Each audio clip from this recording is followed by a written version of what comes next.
Ciao. This episode of In a Few Minutes is sponsored by BetterHelp Online Therapy. Check them out at betterhelp.com/afew. I know all those toys don't make you happy. So I'm taking them back. But I'll do something for you that I only do for children who are very good. I'll sing Proud Mary. Let you see me as I am. It's an epic Rocket Man. Here's the thing, though. I actually know the words to Mr. Tambourine Man. Oh, then there you go. Yeah, I could do that. That's Jeff Gamet, by the way, talking to us about the next time we do karaoke. You can follow him on Twitter, twitter.com/jgamet or @jgamet in whatever Twitter client you use. And he does videos on YouTube as well, youtube.com/jgamet. So I got a bit of the Holiday-itis. You can probably get a prescription for that. Oh, the prescription, my friend, is candy canes and ginger snaps and see, chocolate covered cherries. Yeah, and I think I just gave away part of what we're talking about today because when you and I were trying to come up with topics, seriously, dude, I'm mostly checked out for the holiday week. I did Mac OS Ken for at least 2 or 3 days this week. I'm doing In a Few Minutes for the whole week because I do that all in one shot. But I'm listening for the sounds of teeny tiny hooves on the roof. I'm about a month early. I know that, but I'm already listening. Oh, you got to plan ahead. And in your defense, Ken, we to keep up the illusion, we both took time out of our Thanksgiving holiday yesterday to be here. So it's okay for you to feel like you just kind of want to dial back a little bit today. I don't want people to think, though, that we didn't get paid a lot of money to MC that parade. We got paid twice what we did last year. I know, right? Yeah, I can't decide where to spend it first. I wanted to talk about holiday traditions today.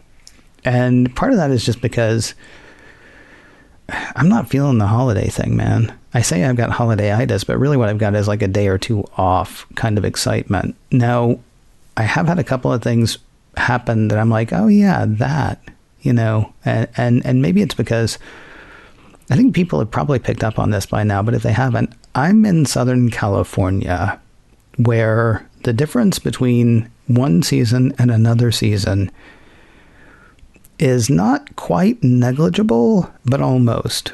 Like places that I've lived in the past, it might snow heading towards Christmas, or it might even get what's that word? Cold. Right. Yeah. The indications now are just like when they put up the giant, like flashy whatever at the shopping center near where I live. It's like, oh, I guess it's almost Christmas.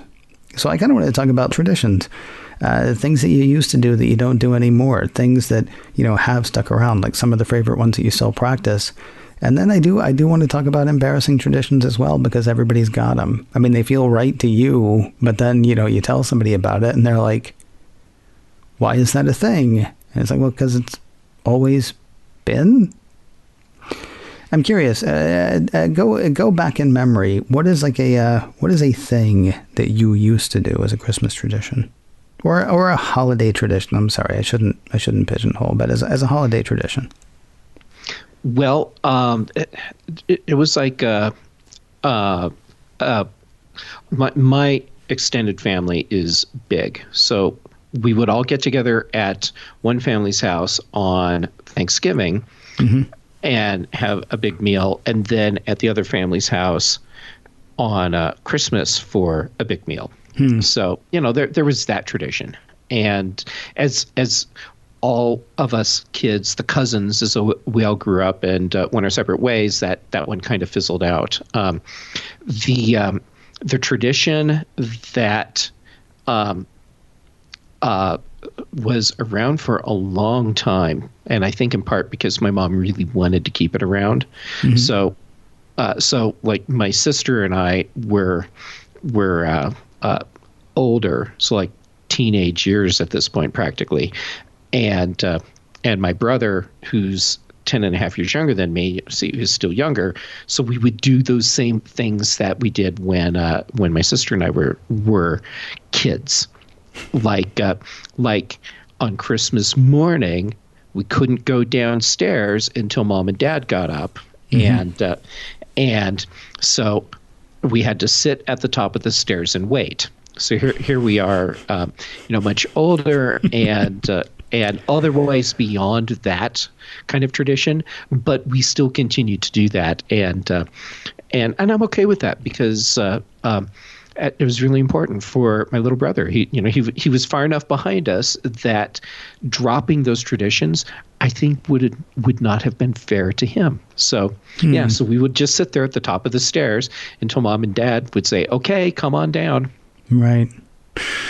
The one that I think about, and it's weird because it's half nostalgic and half horrifying, is my grandfather used to give us, there were 3 cousins that lived in town. I had a couple of other cousins that lived in another state, but there were 3 cousins that lived in town and me.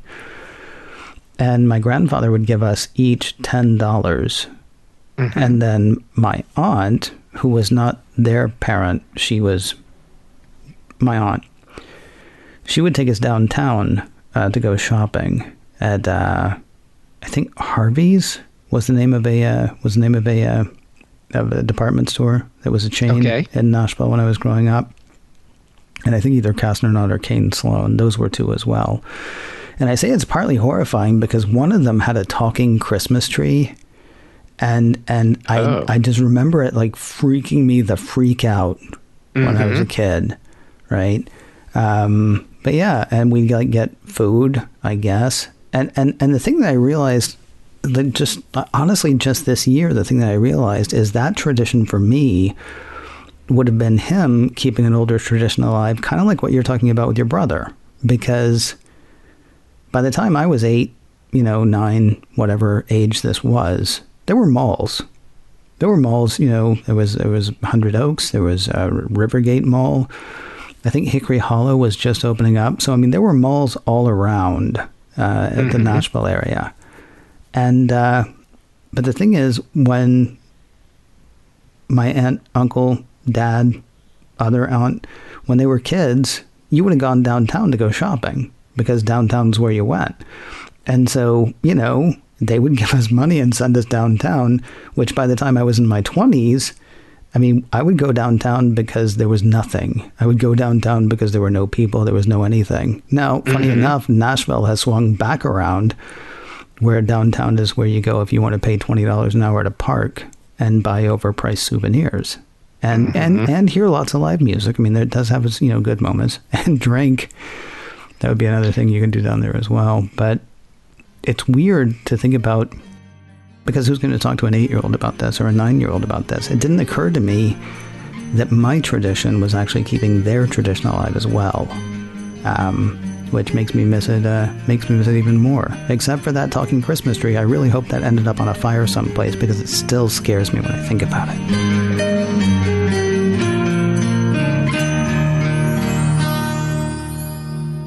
I hope you were having a wonderful holiday season. But let's be honest, not everybody does. Holidays are great on TV and in songs, but can be trying in real life. If this is one of those holiday seasons for you, BetterHelp, today's sponsor, can help with that. With BetterHelp, you're communicating with your own licensed professional therapist, which is cool. Therapy doesn't mean something's wrong with you. It means you're investing in yourself to keep your mind healthy. That said, if there is something bothering you, BetterHelp is wherever you need it. It's customized online therapy that offers video, phone, and even live chat sessions with your therapist, whatever is most comfortable for you. It's much more affordable than in-person therapy, and you can start communicating with your therapist in under 48 hours. In a few minutes, listeners can get 10% off your first month at betterhelp.com/afew. BETTERHELP. That's betterhelp.com/afew. As in a few minutes. Join over 1 million people taking charge of their mental health at betterhelp.com/afew. And thanks to BetterHelp, for sponsoring today's show.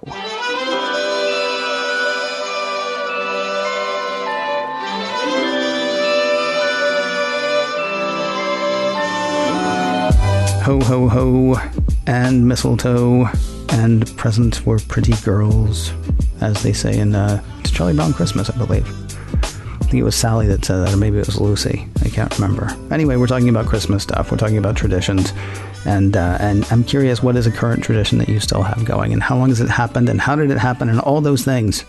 My ongoing Christmas tradition is relatively new. Okay.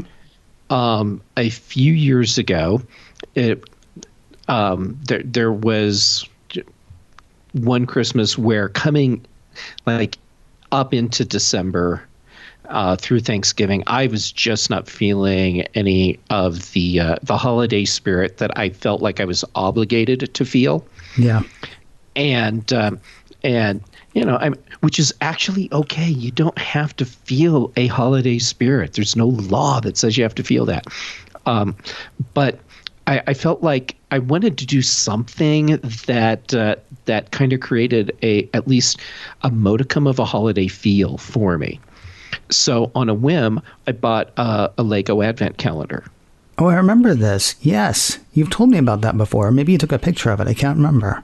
Well, that's exactly what I did, because I set up the first little thing and took a picture of it and posted it on Instagram. Okay. And then the next day, I did the next little build, because each day it's you open up that date on the calendar, right, and it's several little Lego pieces and a picture, and you're like, oh, I need to build that, and you do, and now you've got it. And so what ended up happening was every day that month, I posted the photo of whatever the build was. Okay. And got to the end of the month, up to December 25th, and finished it, and thought, okay, that was fun. And then the next year, didn't think anything of it until we're coming up on Christmas, like a week or so away, and all of a sudden, people are hitting me up on social media and in person. You're going to do the calendar again, right? And so I had to scramble to find one, and I did it. And so then the third year is like, well, I'm just going to, as soon as they're available, I'll order one. So I've got it. And at that point, it was a solid tradition. And so I've been doing the Lego Advent calendar on Instagram, and then it auto posts out to Twitter as well. Just every year now. And so that's happening again this year. Yes, I bought my Advent calendar in September so that I wouldn't have to worry about it. Yeah, because, supply constraints. Well, sometimes, yeah. That second year, I was actually scrambling, trying to find a place where I could get one of those. So anyhow, yes, I'll be doing it again this year. Cool. So mine both have to do with liquid. Which may sound weird. I'm liking this already. Yeah. One is an alcoholic thing. Not an alcoholic thing, but a thing that involves alcohol. An alcohol-based thing. Yeah. Yeah. About 3 years ago, 2 or 3 years ago, I think, I created a cocktail. It is called the Slow Espresso. And the thing is, yours will not be as good as mine unless you have Spode glasses, because that's really what it came from. I've got a set of 4 Spode glasses, which I love. Okay. With their ridiculous, 1930 whatever painting of a Christmas tree on the front and the gold rim around the top, and the kind of things that you see and you think, wow, how old is the old woman who lives here? And yet, to me, they just say Christmas in a very big way to me. So I'm going to tell people how to make a slow espresso, and it may not be to your taste, and that's fine because it's a fairly sweet drink. It also uses flavored vodka, so if that's the kind of thing that annoys you, step off, because it's my tradition. But I hope you enjoy it if you try it. Orgeat, start with orgeat, okay? And pour, I'd say, about a quarter size to maybe a $50 size dollop in the bottom of the glass. I'd say probably quarter size to start out, and if it's not quite sweet enough, you can add a tiny bit more. Take a Luxardo cherry. Do you know what a Luxardo cherry is? I do, but that's only because I had a drink right before the pandemic, as I recall. That included one. I'm super sorry that I know what those are because they're stupid expensive. But they're part of the Christmas tradition now. Luxardo cherry, for people who don't know, is just an incredibly sweet, incredibly flavorful cherry that gets put in cocktails and such. And they're dumb expensive. So, I mean, they're great for a holiday tradition. They're not for your everyday Manhattan or whatever. Yeah, if they're for your everyday drinks, you probably need to step back and take a look at your life. Well, I don't know. I mean, what you're saying is that you're willing to make sure that the drink. Look, I knew somebody who used to buy like gallon-sized vodka, right, and it'd be gone in a week. That's somebody who needs to stop and think about their lives. Okay, you know what? I'll accept that. Yeah, you're right. If you're willing to spend stupid amounts of money on exactly the flavor you want, now, if you're going through a jar of those a week, you do have a problem. Well, you might have a problem. I would say you probably have a problem because that means you're drinking that many. Because they come like, I don't know, 30, 50 in a jar, something like that. Maybe you make them for all your friends. And you have a lot of friends. All right. So you've got the Orgeat, you've got the Luxardo cherry, right? 2 ounces of Sky coffee, I think it's cold press coffee, vodka. And then you just mix that. And then put in 2 ice cubes when you're done. And if it doesn't taste good, it's probably because you're not drinking it from a Spode glass, would be my guess. That makes sense. Yeah. The other thing, and people have seen this on Instagram, you were talking about that before. I have a Father Christmas coffee mug that I've had for 18 years now. Bought it in 2003. It only comes out, I think, Thanksgiving night, or maybe it's the day after Thanksgiving. I can never remember until the day. And it stays until January 6th, I believe. It stays till 12th night.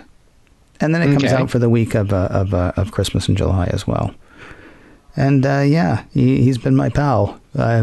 He's been, golly, 5 or 6 states with me.